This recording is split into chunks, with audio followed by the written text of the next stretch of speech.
जय माता जी दोस्तों, मैं हूँ अर्चना तिवारी। स्वागत है हमारे चैनल ज्ञान की बात विद अर्चना चिंतामणि में आप सभी लोगों का। अगर मेरी वीडियो आप फेसबुक से देख रहे हैं तो कृपया करके फॉलो, शेयर, लाइक जरूर कर लें, कमेंट करना ना भूलें।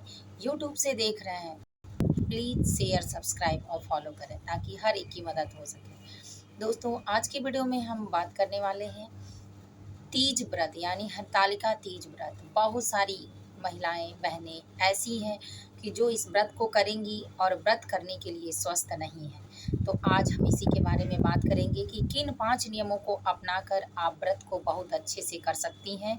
अगर शारीरिक रूप से हैं कमज़ोर, sugar, BP, blood pressure, heart attack या अन्य किसी बीमारी का आपको है खतरा, व्रत बेहद है महत्वपूर्ण। कोई भी शादीशुदा महिला नहीं चाहती हैं कि इस व्रत को छोड़ें। इस व्रत से सबको प्रेम होता है, अपने पति से होता है। अपने पति की लंबी आयु, दीर्घायु के लिए ये व्रत निराजल सभी महिलाएं, सुहागिन महिलाएं करती हैं। तो व्रत की विधि, उद्यापन विधि क्या है और इन 5 नियमों को अपनाकर कैसे आप प्यास से बच सकती हैं। क्योंकि जब प्यास लगता है तो ऐसा लगता है कि पूरी दुनिया में पानी ही पानी हो और हर बर्तन में रखा हुआ पानी बेहद ठंडा और मीठा है। कब पी लूँ, कब पी लूँ, ऐसा भाव आता है मन में। और कितना पानी पेट में पीते हैं तो अच्छा लगता है, कितना टेस्ट अच्छा लगता है, ये सारी भावनाएं बनती हैं। तो मैं सारी चीज़ों को प्रैक्टिकल देखकर और महसूस करके ही इस वीडियो को बना रही हूँ। आपको पसंद आए तो लाइक ज़रूर करिएगा, आपकी मदद हो जाए तो और अच्छा है, हमारा भी पुण्य बढ़ेगा। और माता रानी की कृपा, माता गौरी की कृपा, भगवान भोलेनाथ की कृपा आपके सभी परिवार पर बनी रहे। तो चलिए दोस्तों, जानते हैं वीडियो में कि सबसे पहले 5 नियमों को, कौन से ऐसे नियम है कि जिसको अपनाकर व्रत को आप कर सकती हैं अच्छे से। वीडियो बेहद खास और छोटा होने वाला है, इसलिए देर न करें और सारी बातों को नोट कर लें। और क्या क्या नियम है आप सभी नियमों को जानती हैं, बस आपको अपना थोड़ा सा एक्टिव माइंड लगाना है ताकि आपको भूल ना जाए। तो चलिए जानते हैं। सबसे पहला, व्रत के एक दिन पहले आपको इस नियम को करना है और व्रत के रात्रि बहुत सारे नियमों का पालन बहुत सारे लोग अलग अलग तरीके से करते हैं, लेकिन आपको ये नियम अगर कर पाती हैं, कर लेती हैं, आपके क्षेत्र में होता है तो बेहद आपके लिए खास है और व्रत बेहद आसान तरीके से आप निभा सकती हैं।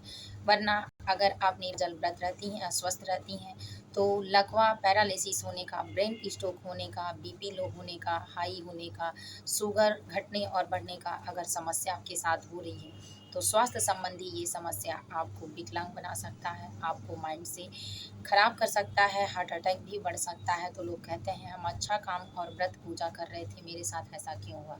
तो इसीलिए स्वास्थ्य की जानकारी आपको बेहद रक्षा करेगी और ये जानकारी हर किसी को मालूम होती है, बस अपने पर ध्यान नहीं दे पाता है।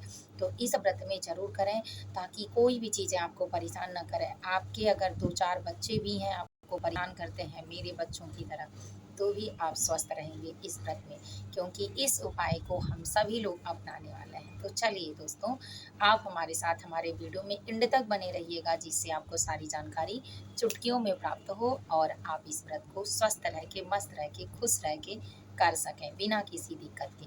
क्योंकि जब बीपी लो होता है तो आपके ये ब्रेन की नसें बिल्कुल दर्द होना शुरू होती हैं, जैसे लगता है कोई दबा रहा है, आप परेशान हो रही हैं, आपको समझ में नहीं आ रहा है क्या करें क्या नहीं करें। तो आज इसी उपाय को जानते हैं। तो दोस्तों, मैं तो समझी कि मौसम अच्छा है, मैं क्यों ना वीडियो अपने छत से बनाऊं, लेकिन मौसम में धूप हो रहा है, फिर भी मैं जाऊंगी नहीं, वीडियो को एंड यहीं करूंगी। तो चलिए जानते हैं। सर्वप्रथम पहला उपाय, एक दिन पहले शुद्ध शाकाहारी भोजन करें। लहसुन, प्याज और गर्म चीज़ों का सेवन कम करें। दाल जिसमें अत्यधिक मात्रा में चने की दाल और उड़द, मसूर की दाल ना हो, जिससे आपको प्यास लगे ज़्यादा। इस तरह पिएँ। भोजन कम करें लेकिन पानी की मात्रा और नींबू, नमक की मात्रा बढ़ा लें।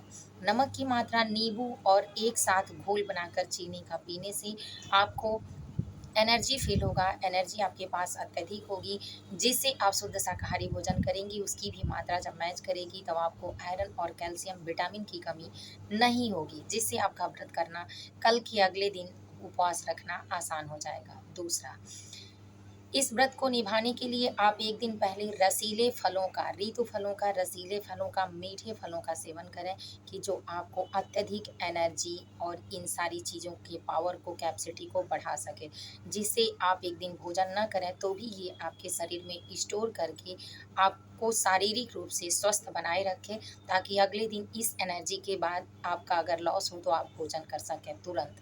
तो इसलिए एक दिन पहले आपको शुद्ध और बिल्कुल प्रोटीन युक्त, विटामिन युक्त, कैल्शियम, आयरन के साथ विटामिन बी, कोबाल्ट यानी सारी विटामिनों के संबंधित चीज़ों का ही सेवन करें। जैसे दही की मात्रा बढ़ा लें, दूध की मात्रा बढ़ा लें। इसके साथ आप सेवन करती हैं तो आपके शरीर में वो सारी चीज़ें जाती हैं, खाया पिया हुआ हर चीज़ आपके 4 दिन तक बॉडी में रहती है, जिससे आप स्वस्थ रह सकती हैं।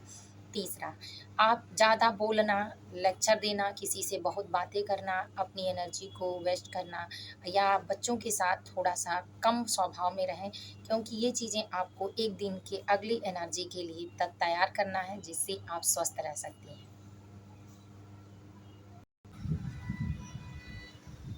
दोस्तों इसके बाद चौथा नियम है आपका, आप एक दिन पहले जिसके वहाँ सरगी खाई जाती हो, उस सरगी में ग्लूकॉन-डी मिलता है, उसको ले आएँ और ग्लूकॉन-डी में छोटा जो राइपर वाला होता है, उसको बिल्कुल 25-50 ग्राम का जो होता है, उसको लें और एक दिन अगर आप रात्रि में आपके वहाँ सरगी खाई जाती हो तो खाएँ, नहीं खाई जाती हो तो सरगी के समय रात में ही जब आप भोजन करें, तब भोजन करने के बाद उसको पूरा 4-5 चम्मच होंगे स्पून टी, तो उसको पी लें, ताकि एनर्जी एक दिन का स्टोर आपके शरीर में एडवांस में कर पाए। 5वां नियम, इसके साथ-साथ आप नींबू, नमक, चीनी का भी घोल अगर ना मिले तो बनाकर 4-6 ग्लास भोजन कम करके इस जल को पिएँ। जो शुद्ध होगा खीरा, नींबू या अल्कलाइन वाटर जो होता है उसको बनाकर पिएँ। इसके साथ-साथ आप सूप का सेवन कर सकती हैं, ताकि आपके शरीर में पूरी एनर्जी और विटामिन्स के साथ ज़्यादा फ़ायदेमंद रहेगा, स्वस्थ रहेंगी आप और व्रत को अच्छे से कर पाएँगी। व्रत के दिन आपको ज़्यादा बोलना नहीं है, खुद पे ध्यान देना है, काम को भी करना मजबूरी है तो चुपचाप करें और वही काम करें जो ज़रूरत का हो उस दिन का, उसके बाद आप कर सकती हैं। तो आप अपने आप को इस तरह से स्वस्थ रख सकती हैं। अब चलिए जानते हैं उद्यापन की विधि क्या है। अगर आपसे व्रत नहीं हो पा रहा है, आपकी एज बढ़ गई है या अन्य कोई समस्या है जो डॉक्टर ने मना कर दिया है, तो आप अपने पूरे श्रृंगार का सामान, साड़ी, पेटीकोट, ब्लाउज इत्यादि जो चीज़ें आप यूज़ करती हैं, उसके हिसाब से लेकर किसी महिला को जो आपके पंडिताइन में हो या ऐसे हो सकता है कि आपकी भांजी हो या आप जिसको देना चाहती हों, उसको सारे श्रृंगार के सामान आसानी विधि के द्वारा देकर और उनसे बोलें कि अब व्रत नहीं चल पा रहा, हमको आशीर्वाद दें, हमने जितना व्रत किया उसका पुण्य हमको मिले।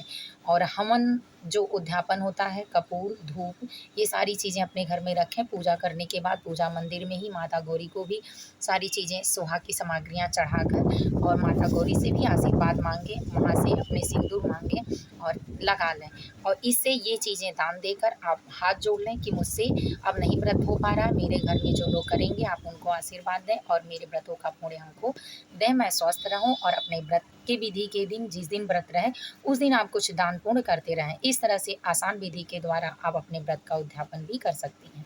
तो उम्मीद है सारी बातें आपको समझ में आई होंगी। वीडियो को लाइक करें, पसंद आया हो तो चैनल को सब्सक्राइब करें। फिर मिलूँगी एक नए वीडियो में नए ज्ञान के साथ, तब तक वीडियो यहीं एंड करती हूँ। जय माता जी, जय माता गौरा।